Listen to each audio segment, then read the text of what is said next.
Good morning, good afternoon, good night, depending on when you're watching this. How's it going, guys? First off, hope you're having a good day today. Hope today's going well, and hope it continues to go well. Know what's confusing?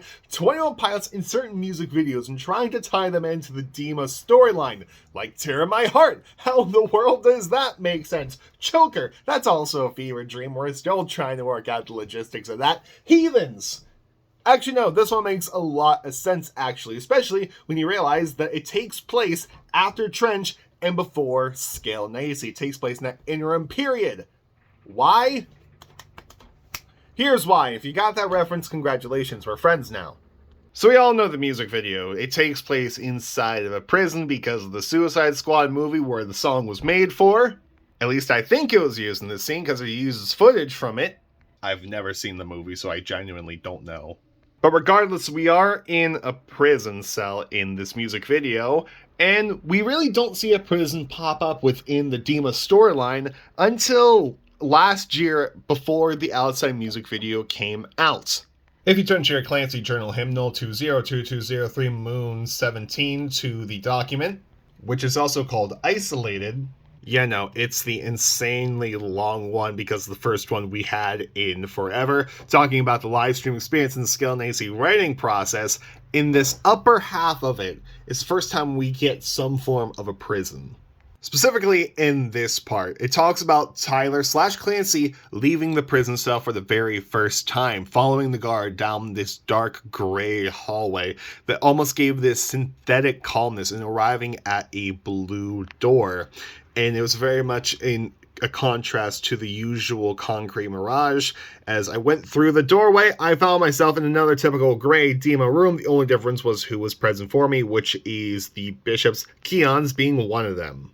It talks about the Clancy writing process, talking about the bishops wanting to, quote, manage my imagination and vision. Although shackled, at least I could write again. Thus began the sessions. Every day my cell door would open. I followed the guard down the familiar hall, through the blue door, and sat down at my desk in chain, my designated creative space perfectly centered under the watchful eye, sometimes 3, sometimes 8, not once were all 9 presents. He was never there, that being Blurryface/Nico. I would have felt if he was there. And parts of that video, this is what we could be seeing. Every day, I would leave my cell, and my guards would take me down the dark, familiar hallway under watchful eye of all of the bishops. I know I'm definitely not the first person to thought of this. A lot of people have thoughts of this. However, there is something interesting I did find recently within the Heathens music video. And that is Tyler within his cell. And this could be a whole big hole in this theory because, oh, what's that over there? That's a pencil and paper. And of course, we see all these drawings behind Tyler. But in this shot right in here, we see a lot more paper on this desk of Tyler's. Like, of course, we see the drawings. We see a black book there. We see, like, kind of a whiter book. A whole bunch of papers, a whole bunch of scraps. Creepy. We kind of see a little face in there. Oh, I don't like that one. At one point, Tyler is motioning to this one drawing that looks like it has stuff leaking from an eyes and a mouth, I want to say. And we even see Tyler tear down all these drawings from shot to shot in here.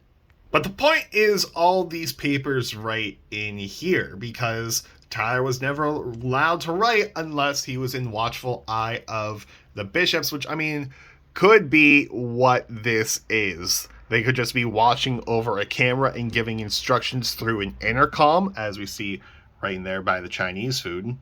But I do find it interesting that in shots, some of the papers aren't as spread out. And then later on, we see Tyler take off the orange prisoner colors to get the yellow suit that he has, as if he was a bandito again. I mean, because in Tyler's own words, I was happy to be out of my cell and putting words to paper. So he felt less like a prisoner and more like himself because he was able to write and express himself freely. But, you know, how does that explain the rest of the video with all the prisoners escaping in the riot with Tyler just being the last one who is in there? We see that yellow become orange like he's a prisoner again. It's interesting. And to me, it doesn't make sense for this to happen after the Blurryface era going into Heavy Dirty Soul. Because that's the important thing, I guess, is this music video. Hold on, let me fact check myself. Yeah, this music video comes out before Heavy Dirty Soul. It came out in June of 2016. Heavy Dirty Soul came out in February 2017. And both music videos, like much of the Dima storyline music videos, were directed by Andrew Donahoe. So it makes sense that the Heathens music video takes place within the Dima storyline. My phone's out of storage, so I have to end it here. I'm sorry, this is very scatterbrained, just trying to get a lot of things in this. But anyway, guys, I'll see you all tomorrow with a Metallica reaction video because they have their new album, 72 Seasons. I'll see you all then, and I'll see you all later. Goodbye. And more importantly, have a good day. I'll see you later. I need to get more storage on here.